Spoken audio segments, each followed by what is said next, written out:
नमस्कार, आप सबका बहुत बहुत स्वागत है मेरे चैनल नवनीत टॉक्स में। बच्चों, आज हम देखेंगे कक्षा 10वीं की हिंदी की कोर्स बी की पाठ्य पुस्तक जिसका नाम है स्पर्श भाग 2। और इस पाठ्य पुस्तक का सबसे पहला पाठ है जिसका शीर्षक है बड़े भाई साहब। आज हम इसी पाठ से संबंधित महत्वपूर्ण प्रश्न और उत्तर देखने जा रहे हैं। यहाँ पर जितने भी प्रश्न आप देखेंगे वो सभी पूर्व वर्षों की बोर्ड परीक्षा में पूछे गए हैं। तो आइए शुरू करते हैं इन प्रश्न और उत्तरों को पढ़ना। सबसे पहला प्रश्न है, बड़े भाई साहब कहानी में लेखक ने समूची शिक्षा प्रणाली के किन पहलुओं पर व्यंग्य किया है? आपके विचार से इसका क्या समाधान हो सकता है? तर्कपूर्ण उत्तर लिखिए। उत्तर है, बड़े भाई साहब कहानी में बड़े भाई साहब बहुत ही अध्ययनशील प्रवृत्ति के छात्र हैं। वे हर समय पढ़ते ही रहते हैं। दूसरी तरफ उनका छोटा भाई अपना अधिकतर समय खेलने कूदने में बिताता है। 9वीं कक्षा में 2 बार फेल होने का जिम्मेदार वे उस वक्त की शिक्षा प्रणाली को ठहराते हैं। विषय को पूरी तरह समझे बिना केवल रटने को ही शिक्षा का नाम दे दिया गया है। मूल्यांकन की प्रक्रिया भी इतनी कड़ी है कि छोटी छोटी गलतियों पर पूरे नंबर काट लिए जाते हैं। ऐसी शिक्षा प्रणाली विद्यार्थियों में शिक्षा के प्रति अरुचि पैदा करती है। मेरे विचार से शिक्षा प्रणाली ऐसी होनी चाहिए जिसमें छात्र अपनी रुचि तथा योग्यता के आधार पर विषयों का चयन कर सके और इस तरह की शिक्षा का उपयोग वे भविष्य में अपने जीविकोपार्जन के लिए भी कर सकते हैं। दूसरा प्रश्न है, बड़े भाई साहब कहानी में छोटा भाई लगातार प्रथम आकर भी अपने असफल होने वाले भाई साहब का पूरा सम्मान करता था। इसके पीछे निहित संस्कार और जीवन मूल्यों की समीक्षा कीजिए। उत्तर है, बड़े भाई साहब कहानी में दोनों ही भाइयों के स्वभाव में बहुत अंतर था, लेकिन उनके संस्कार और जीवन मूल्य एक समान थे। दोनों भाई प्रेम स्नेह के साथ खून के रिश्ते से बंधे हुए थे। माता पिता और घर से दूर रहने के बाद भी उन दोनों के बीच कभी भी लड़ाई झगड़े नहीं होते। एक जिम्मेदार भाई की तरह बड़ा भाई हमेशा छोटे भाई पर नज़र रखता और उसे सही और गलत के बारे में बताता रहता। बड़े भाई की डांट फटकार के बाद भी लेखक ने कभी अपनी मर्यादा नहीं तोड़ी। वह भाई की हर बात सिर झुकाकर सुन लेता और स्वीकार करता था। उसके मन में हमेशा अपने बड़े भाई के प्रति आदर सम्मान बना हुआ था। ऐसे संस्कार और जीवन मूल्य किसी भी बच्चे को माता पिता और परिवार से ही मिल सकते हैं। यही कारण था कि बड़े भाई के असफल होने के बाद भी छोटा भाई उनका पूरा सम्मान किया करता था। तीसरा प्रश्न है, बड़े भाई साहब अपने छोटे भाई पर रौब जमाने के लिए लंबे लंबे भाषण देते थे। उनके अत्यधिक बोलने की आदत उनकी कमजोरी है अथवा उनकी उपदेश कुशलता? तर्क सहित उत्तर लिखिए। उत्तर है, बड़े भाई साहब उपदेश देने में बहुत ही कुशल थे। वे तरह तरह के तर्क और उदाहरणों द्वारा यह सिद्ध कर देते थे कि लेखक जो भी कर रहा है वह गलत है। भाई साहब की अत्यधिक बोलने की आदत उनकी कमज़ोरी के साथ साथ उनकी खूबी भी थी। कमज़ोरी इसलिए थी क्योंकि जो कुछ भी वह लेखक से कहते उसका पालन वे स्वयं नहीं करते थे। दिन रात पढ़ने के बाद भी वे 2-2 साल एक ही कक्षा में फेल होते रहे। इसका साफ अर्थ यही है कि उनका ध्यान पढ़ाई में नहीं होता था। वहीं दूसरी तरफ लेखक थोड़ी देर ही पढ़ने बैठते और उन्हें अपना पाठ याद हो जाता। अत्यधिक बोलना उनकी खूबी इसलिए है क्योंकि वह ऐसे ऐसे उदाहरण देते जिसे सुनकर छोटा भाई डर जाता और पढ़ने बैठ जाता।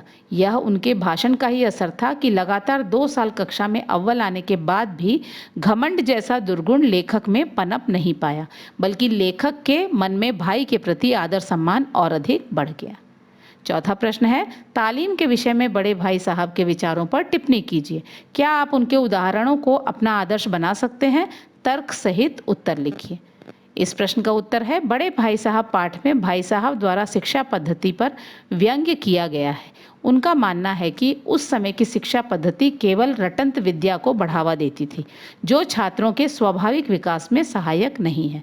अंग्रेजी शिक्षा पर बल, इंग्लिस्तान के इतिहास को रटना, गणित के कठिन पाठों को पढ़ना, हिंदी साहित्य में छोटे छोटे विषयों पर 4-4 पन्नों के निबंध लिखना केवल समय की बर्बादी है। इतने सारे विषय होने के कारण छात्रों को खेलने कूदने का समय भी नहीं मिल पाता, जो कि उनके संपूर्ण विकास के लिए आवश्यक है।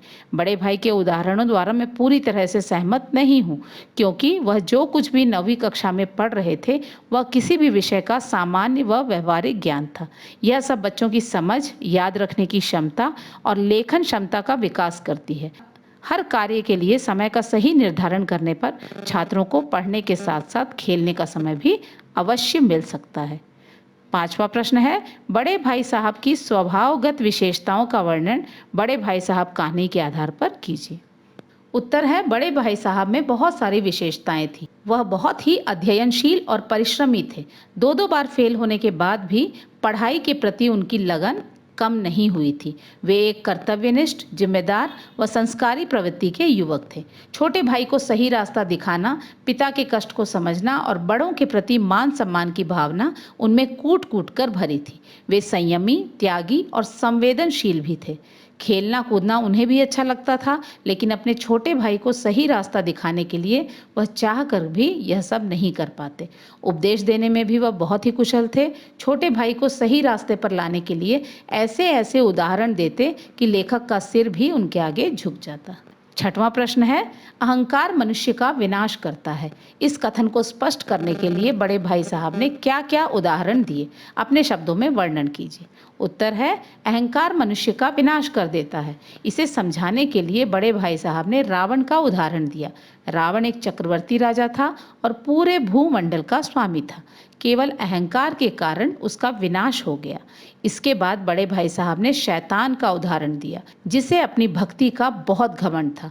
उसे लगता था जैसी भक्ति वह ईश्वर की करता है वैसी भक्ति और कोई नहीं कर सकता। उसके इसी घमंड के कारण उसे स्वर्ग से निकालकर नर्क में धकेल दिया गया।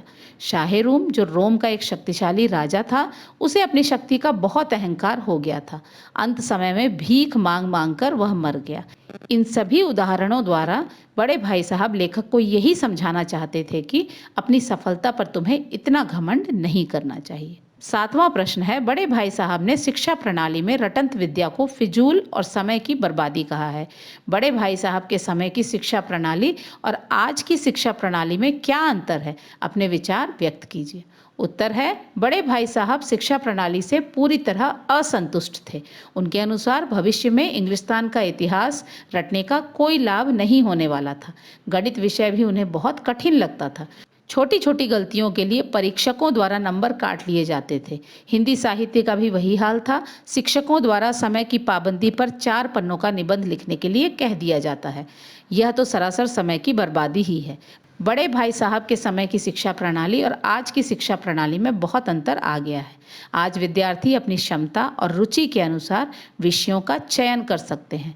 विषयों को रटने की बजाय क्रियाकलापों द्वारा समझने पर ज़्यादा जोर दिया जाता है। शिक्षकों और विद्यार्थियों के बीच अब मित्रवत संबंध देखे जा सकते हैं।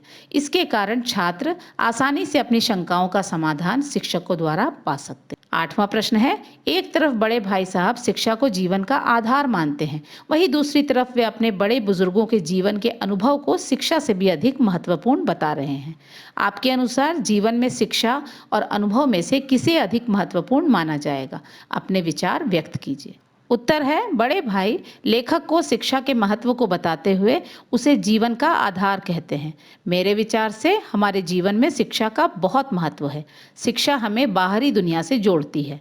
शिक्षा से हमारे बुद्धि का विकास होता है और हम जीवन में नई नई चीज़ें सीख पाते हैं। शिक्षा पूर्ण करने के बाद का जीवन हमें अपने समाज और देश दुनिया से जोड़ता है।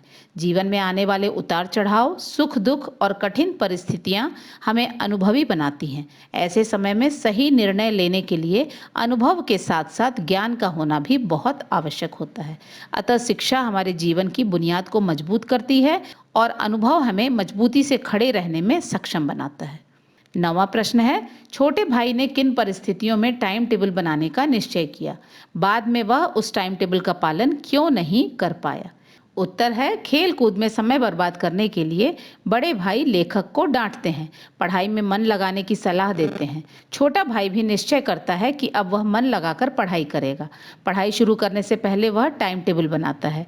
टाइम टेबल में सुबह 6 बजे से रात के 11 बजे तक अलग अलग विषयों को पढ़ने का समय निर्धारित करता है।